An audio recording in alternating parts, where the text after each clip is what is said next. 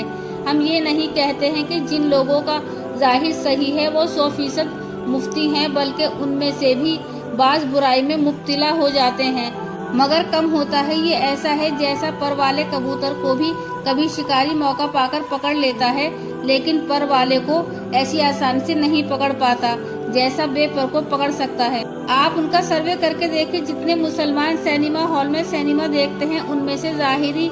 حلیے کے اعتبار سے بشارہ کتنے ہوتے ہیں اور بے اشارہ کتنے ہوتے ہیں۔ آپ اس کا سروے کر کے دیکھیں، جتنے مسلمان سینما ہال میں سینما دیکھتے ہیں ان میں سے ظاہرین حلیے کے اعتبار سے باشرہ کتنے ہوتے ہیں اور بے شرح کتنے ہوتے ہیں۔ 5% بھی باشرہ مشکل سے مل سکتا ہے اور 95% آپ کو بے شرح ملیں گے۔ اسی طرح آپ شراب خانے کا سروے کریں، 99% آپ کو بے شرح اور بے داڑھی ملیں گے، 1% بھی داڑھی والا مشکل سے ملے گا۔ اور سینما ہال میں بجائے 95% کے 5% یا اس سے بھی کم رہ جاتے۔ آقا انعامدار صلی اللہ تعالیٰ علیہ وسلم نے ظاہرین حلیہ درست رکھنے کا جو حکم فرمایا ہے اس کے پیچھے بے شمار فوائد نہیں ہیں، لازمی طور پر ہر ایماندار اس فوائد کو محسوس کرے گا۔ اسی وجہ سے جس کا ظاہری حلیہ درست نہیں ہے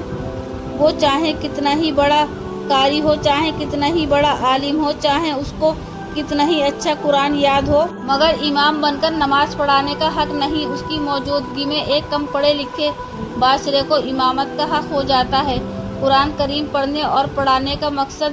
اس کے مطابق زندگی گزارنا اور اس کے مطابق عمل کرنا ہے، اگر عمل نہیں تو اس کا کوئی فائدہ نہیں۔ اسی لیے حضور صلی اللہ تعالیٰ علیہ وسلم نے پیشین گوئی فرمائی کہ ایک زمانہ ایسا آنے والا ہے کہ اس میں سے قرآن یاد کرنے اور پڑھنے والے ہوں گے، اس کی روح اس پر عمل باقی نہیں کرے گا۔ اللہ تعالیٰ ہم سب کو عمل کی توفیق نصیب فرمائے، آمین۔